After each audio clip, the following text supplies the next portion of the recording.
Oke guys, welcome back to Daily Charting with Toshi, di mana kita akan daily chart your favorite cryptocurrencies. Dan sekarang kita masuk ke DCWT sesi pertama. Dan seperti yang kita bisa lihat di sini, dalam 24 jam terakhir terjadi peningkatan tipis sebesar 0,72%. Dengan total market cap mencapai di angka 3,31 triliun US dollars. Nah, sebelum kita mulai, seperti biasa gue ingatkan lagi, cara termudah untuk mendukung TCI adalah dengan like our video ya. Oke, langsung aja ke BTC, dan hari ini kita bisa lihat ya, BTC berhasil lagi mereclaim satu resisten. Dia berhasil daily close di atas dari 106.000 tapi 260 dan membuat higher high lagi ya. Nah, kalau kita di sini kan dia lower high terbentuk di Juni pertengahan ya. Sekarang ya mulai pecah lagi struktur. Nah, tapi pertanyaan satu ya, pecah strukturnya apakah seperti nanti di awal Juni di sini atau beneran bisa challenge untuk naik lagi ke atas nih ya. Ya walaupun ya di sini kita tahu ya pelemahannya ya tambah gara-gara konflik juga. Jadi memang ada bumbu fundamentalnya. Tapi apapun itu, apakah Bitcoin bisa nggak nih ya nge-challenge lagi ke 111.000 gitu ya. Nah, ya good newsnya kita udah bahas dari kemarin juga sih ya. MA50 20 sudah kembali kita berhasil reclaim dan juga sempat mantul di situ sebagai support juga. Ya, jadi overall is doing good ya. Tapi ya kita urusan fundamental kita udah bahas juga bahwa ya you'll never know kalau di Middle East tuh ya, karena memang Middle East tuh ya some countries tuh just really like to go at war begitu ya. Udah berapa generasi mereka terus saja perang gitu. Jadi ya semoga Israel Iran bisa ketemu titik tengah ya. Yang fair aja, yang fair untuk dua-duanya gitu. Gue jujur gue udah gak terlalu peduli sih masalah wah dukung siapa enggak, bukan masa dukung siapa, udah gak peduli gue sih. Yang penting udah stop ya, nggak usah lagi ada perang-perang gitu, karena gue udah sering bahas dulu ya bahwa ya kalau perang begitu ya pejabat-pejabat tingginya masuk bunker ya, yang kena siapa, civilian gitu. Jadi kalau menurut gue ya secepat mungkin beres deh gitu ya.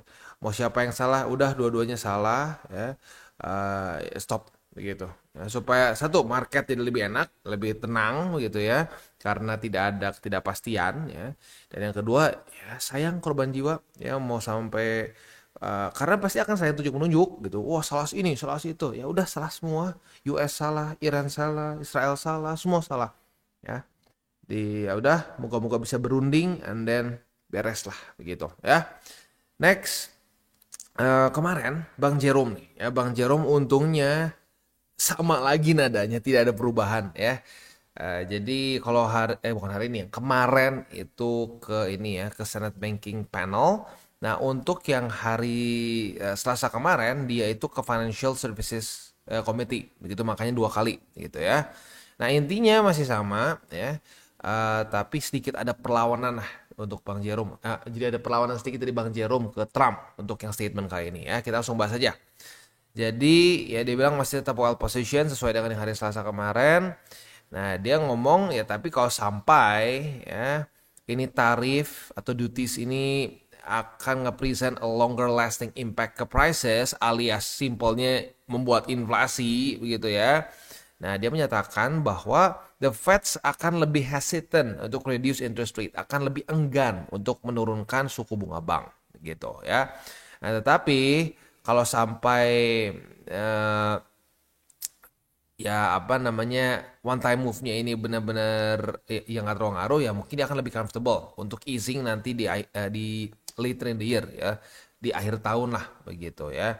Ya kalau secara CME-nya sih menunjukkan masih paling besar ya, yang paling dekat dan besar ada di September possibility untuk easing. Di Juli masih jelek begitu. Jadi kemungkinan besar Juli juga tidak akan ada penurunan interest rate begitu. Tapi ya, di sini tidak ada spesifik ngomongin balance sheet nih. Apakah balance sheet bisa ini nggak, balance sheet apakah bisa mulai naik nggak begitu, minimal bisa mulai netral nggak, terus netral. Karena kalau sampai ya kita ngomong aja gini secara datanya gitu ya, bisa nggak bang balance sheetnya netral, interest rate-nya masih tinggi tapi ya tetap masuk altcoin season, bisa. Bahkan kalau kita lihat contohnya di sini bukan cuma tinggi, naik. Kita bisa di sini ya, di April 2017 ini interest rate naik pun selama balance sheet-nya stable ya, neutral, itu bisa masuk ke altcoin season. Itu data yang kita punya. Ya tapi kalau mau yang ideal ya lebih ideal seperti di sini ya, QE dan interest rate drop. Begitu tuh lebih subur biasanya ya altcoin seasonnya. Nah tapi kalau lu tanya bisa nggak bang, ya bisa nggak dalam kondisi interest rate terus di atas ini kita masuk altcoin season? Bisa, karena ya data yang kita punya di 2017 pun ya ini interest rate-nya bakal naik, begitu ya. Ya jadi semoga ya the Fed mulai ada ya kebijakan untuk balance sheet yang minimal dibikin netral, begitu. Karena itu yang akan sangat ngaruh untuk altcoin season, begitu ya. Ya udah. Nah, tapi sekali lagi Jerome tidak menspesify ya kapan reduction itu akan terjadi. Dia cuma bilang ya later nanti ya, nanti di lebih ke mungkin lebih ke akhir tahun gitu, maybe kuartal 3, kuartal 4 gitu ya. Dan apa namanya? Nah, ini nih ya sedikit counter attack dari Bang Jerome ya, dia menyatakan bahwa semua demand dari Trump ini tidak mempengaruhi sama sekali policy the Fed. Begitu ya. Ya, ya udahlah, ini sekarang dua orang keras kepala mungkin ya. Ya udah, kita sih kan nggak bisa ngontrol si Jerome, kita nggak bisa ngontrol Trump. Kita tinggal lihat saja, kita tinggal nonton, kita bereaksi saja terhadap market. Karena sekali lagi itu tugas kita, bereaksi. Bukannya nebak, harus begini, harus begitu. Wah, harus Jerome begini. Jerome besok pasti begitu. Tidak ada yang tahu dia mau ngomong apa. Ya gitu. Jadi ya untung kemarin dan hari ini statementnya nggak ada yang terlalu bikin bikin market jadi lebih bearish gitu. Jadi nggak ada kata-kata yang terlalu hawkish lah. Biasa aja, masih yang sebelum-sebelumnya aja begitu. Jadi market ya bisa lanjut lagi. Ini mungkin kalau statementnya sedikit berbeda begitu ya. Apalagi kalau dia nyinggung-nyinggung urusan konflik Israel-Iran ya, menyinggung keterlibatan US di sana. Wah, itu market mungkin bisa breakdown lagi. Tapi ya faktanya nggak, untungnya, jadi aman-aman aja ya. Oke, mumpung udah fundamental, economic calendar jangan lupa, hari ini kita akan keluar durable goods orders di jam 7:30 malam. Lalu akan ada GDP juga sama 7:30 plus initial jobless claim. Jadi 3 data penting ini akan keluar bersamaan di 7:30. Tentunya yang lebih penting adalah GDP dan initial jobless claim ya. Ya karena ini ngomongin growth dari US itu sendiri, apakah terus drop. Di sini forecastnya bahkan minus 0,2 loh ya, berarti forecastnya mulai turun nih GDP US ya. Dan initial jobless claim tinggal kita lihat apakah dia akan mulai meningkat nggak nih pengangguran gitu, karena initial jobless claim ini punya korelasi yang sangat kuat dengan data pengangguran. Ya iyalah gitu kan, initial jobless claim namanya, ini juga orang pertama kali untuk mengajukan benefit ya, untuk bisa mendapatkan benefit dari dari pemerintah gitu ya, bantuan dari pemerintah. Nah, kalau orang udah ngaku ada ya mereka tidak punya pekerjaan, ya itu ujung-ujungnya kalau kelamaan masuk ke dari initial jobless claim akan masuk ke ya data pengangguran begitu kan. Jadi ya tentunya korelasinya tinggi. Jadi ini penting ya. Beres, udah itu aja sih untuk hari ini, 3 data penting ya. Semuanya keluar di 7:30. Buat lo yang punya posisi futures dekat-dekat 7:30, belum kena target TP, pertimbangkan untuk tutup posisi ya. Oke, balik lagi ke chart. Untuk chartnya sendiri kita bisa lihat di sini ya. Ya overall oke ya. Tinggal ya kita lihat semoga MA20 dan 50 sekarang benar-benar bisa nahan sebagai support ya. Tidak, di sini kan lemah ya, lemah. 50 sempat 50 sempat 4 kali nahan, akhirnya jebol juga karena yang momentumnya nggak kuat dan memang secara geopolitik jelek gitu ya. Nah sekarang semoga geopolitik udah semakin membaik ya. Lalu juga siapa tahu Jerome ya benar-benar ya masih sesuai seperti sebelum-sebelumnya gitu ya. Nanti mungkin di September cut rates. Nah, ini akan tentunya akan membuat market lebih oke in general gitu ya. Weekly-nya kita balik lagi ke daerah sini ya. Ya tapi apapun itu ini udah nggak bisa dibilang sideways ya, udah mulai ada drop begitu. Tapi untungnya dropnya sekali lagi nggak sampai di bawah dari 100.000 gitu ya, karena ya udah sempat flirting sedikit sih. Dia udah sampai nge-weeknya kan terendah di 98 ribuan ya, 98 ribu, lalu di minggu ini di 99.500. Tapi untungnya kembali naik lagi ke atas begitu. Jadi ya untungnya sekarang 100 ribu cukup kuat sebagai satu support psikologis bagi Bitcoin ya. Oh ya, jangan lupa ya untuk event Margex ini diperpanjang ya. Tadinya kan cuma sampai 30 Juni ini ya, tapi diperpanjang sampai tanggal 10 Juli. Nah, karena ya ini kan minimum 20 peserta, ini baru 17 ya. Dan si total volume-nya belum sampai sejuta. Jadi yang buat lu yang tertarik ikut-ikutan silakan, monggo, masih ada sampai tanggal 10 Juli. Nah, karena kalau sampai nggak kena ini minimal 20 dan volume sejuta berarti nggak dapat. Gitu, ini jadi nggak cair gitu. Jadi sayang ya buat lo yang memang yang memang sudah ngerti trading futures dan sudah masuk ke dalamnya juga, ya boleh pertimbangkan untuk partisipasi, untuk lanjut berpartisipasi. Dan buat lo yang mungkin masih belum, yang ngerasa bang udah mepet bang, udah mau akhir bulan gitu ya, tenang, ini diperpanjang sampai tanggal 10 Juli gitu. Jadi buat lo yang tertarik monggo bisa ikutan ya. Ya udah sih gitu aja ya. Next kita akan lihat dulu ke BTCD, tapi ini sorry, kayaknya takut kelewat. DXY dulu aja. DXY kita bisa di sini melemah lagi. Nah, saat dia melemah lagi, ya BTC cenderung subur. Nah, ini korelasi normalnya begitu ya. Ini belakangan gue lihat nggak normal tuh kalau DXY-nya turunnya gara-gara tarif. Tapi kalau bukan gara-gara tarif, ya seperti biasa dia melemah, risk on asset ya, bukan cuma kripto, risk on asset. Karena kalau lo perhatiin S&P 500 juga oke. Tuh oke kan ya. Jadi risk on asset di masa-masa di XY turun itu akan cenderung bagus hasilnya, akan rally gitu ya. Oke. Next, BTCD. Untuk BTCD kita bisa di sini kemarin dia nggak mau nyerah sepertinya dan kembali reclaim lagi 65,38% ya. Nah, apakah BTCD akan lanjut lagi ke atas ya, menghajar lagi alts?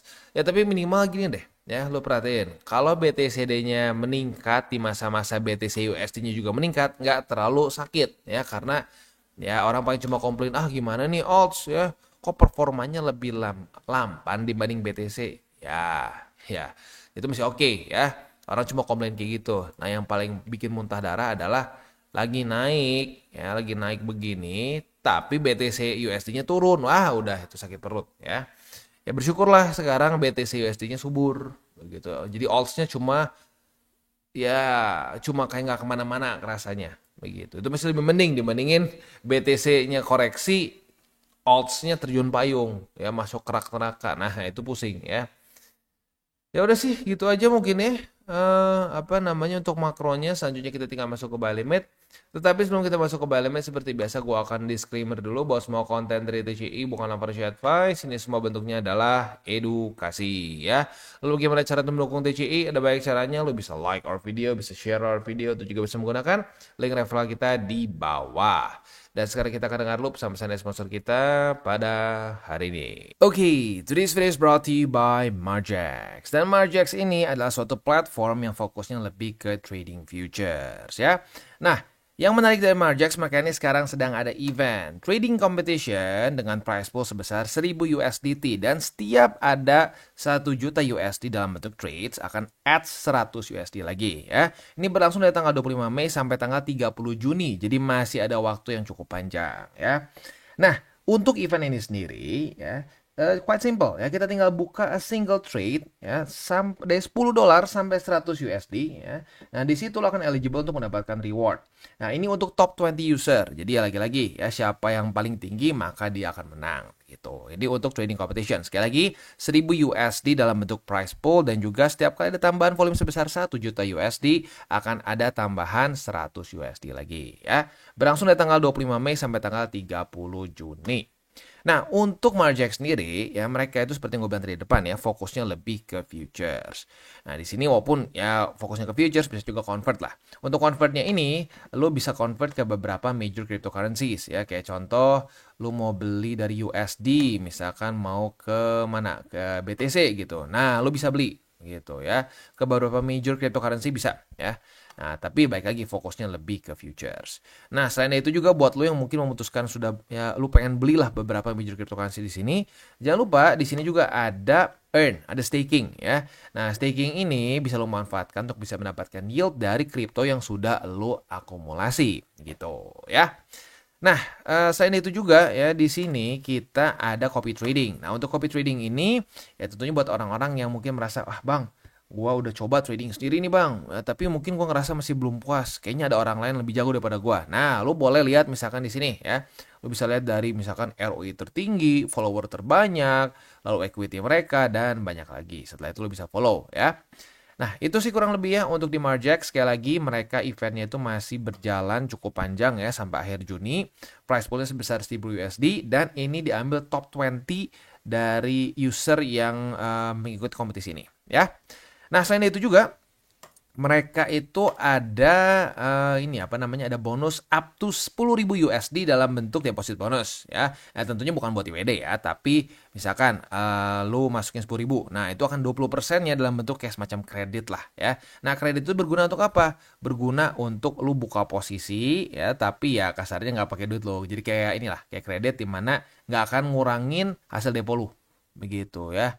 Nah, itu jadi cukup berguna buat orang-orang yang ingin apa namanya ingin membuka posisi, bisa menambah margin lu juga ya dan seterusnya. Jadi buat lo yang tertarik silakan bisa menggunakan link reflector di bawah dan mulai trade di Margex. Dan kita masuk ke Bitcoin. Untuk Bitcoin kemarin sayangnya kita tidak dapat setup posisi long kita ya. MA20 aja nggak kena retest langsung naik lagi ya.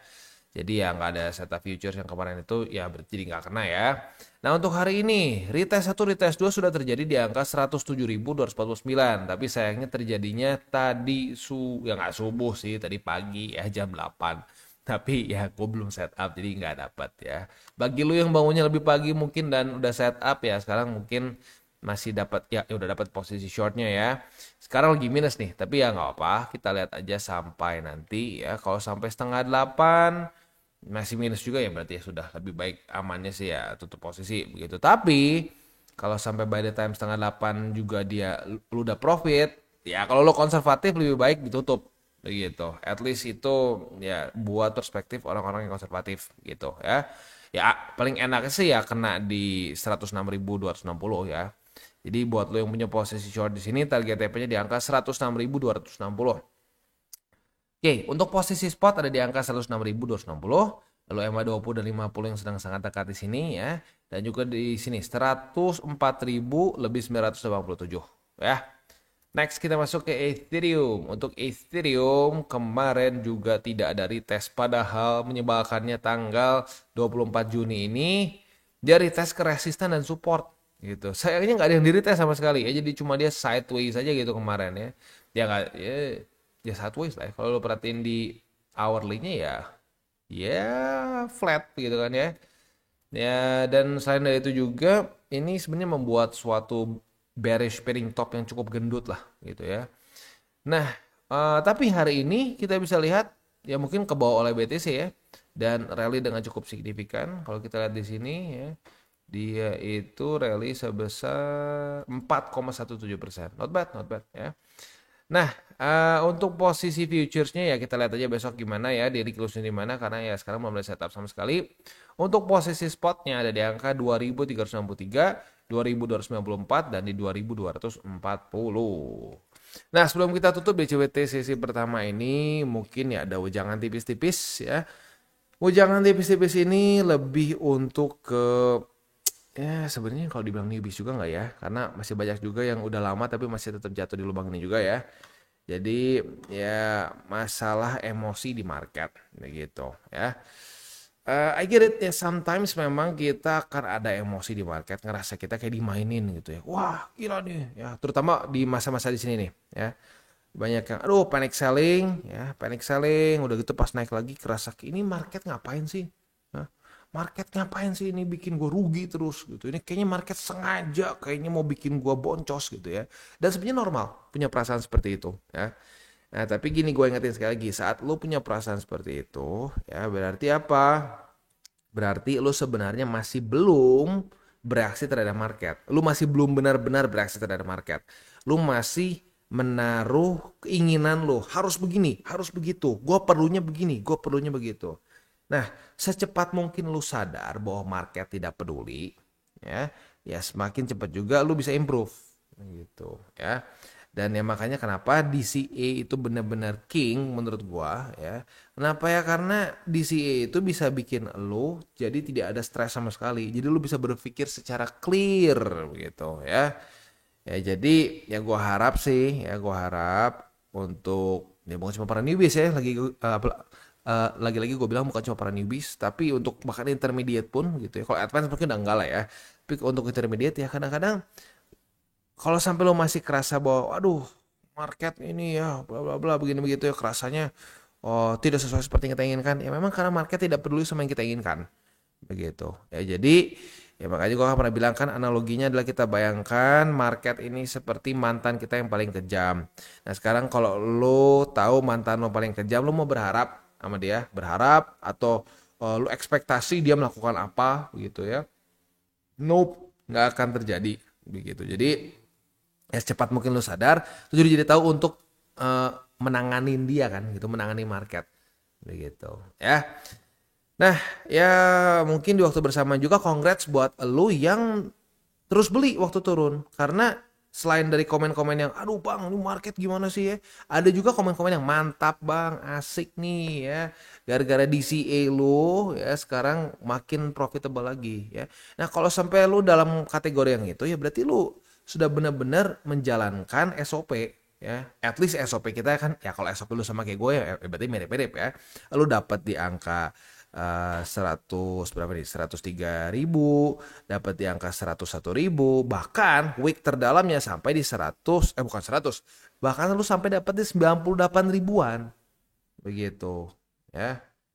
Jadi sekali lagi ya gue harap bagi lu yang kemarin kena panic selling gitu ya, jadikan pembelajaran pentingnya DCA. Karena DCA itu bukan cuma urusan inilah, menurut gua bukan cuma sekedar nurunin harga rata-rata. Itu inti utamanya. Tapi selain dari itu juga ya, dengan lu DCA ini ya, lu akan membuat otak lu tuh jadi tidak FOMO. Dan itu menurut gua bahkan ya itu bisa lebih penting lagi untuk orang-orang yang mungkin masih newbie, karena para newbie ini seringkali secara psikologisnya sering kena begitu. Nah dengan cara lu DCA tanpa tebak-tebakan, tanpa all in ya, lu jadi akan tenang, lu akan jadi lebih gampang ya. Ya jadi ya gue harap sekali lagi karena masih ada walaupun lebih banyak yang bersyukur ya udah tetap DCA, which is gue happy ngedengarnya ya, tapi masih cukup banyak juga orang-orang yang waduh gimana nih panic selling, apakah gue sekarang tutup lagi semua karena akan lebih dalam ya, ya ternyata nggak lebih dalam lagi kan ya. Dan wah bang kok lu bisa tahu di sini? Gue nggak tahu. Gue nggak tahu bakal berhenti di mana. Gue udah bilang yang pentingnya apa, jangan jebol apa. Ternyata market tidak melakukan itu, which is good, gitu kan. Tapi kalau lu tanya, bang, emang lu tahu kemarin tuh BTC bakal stop purchase di 98.000? Nggak tahu. Gitu. Tapi ya ini support, begitu. Dan tugas kita ya adalah beli di support, begitu. Kita nyicil di support. Tuh, ya sudah kita tutup dengan 3 golden rules. Jangan berkawang panas, jangan over leverage, berpikirlah jangka panjang ya. Dan yang terakhir apa? Salam tabur tuai. Ingat apa yang lo tabur kalau tuai, jadi taburlah sebanyak mungkin hal baik. Oke guys, jadi itu adalah akhir dari segmen DCWT kita pada hari ini. Dan jangan lupa bagi kalian yang merasakan manfaat dari segmen ini, jangan lupa untuk share ke teman-teman kalian. Dan apabila lu pengen mensupport channel kita ya TCI, jangan lupa untuk menggunakan link referral kita di bawah.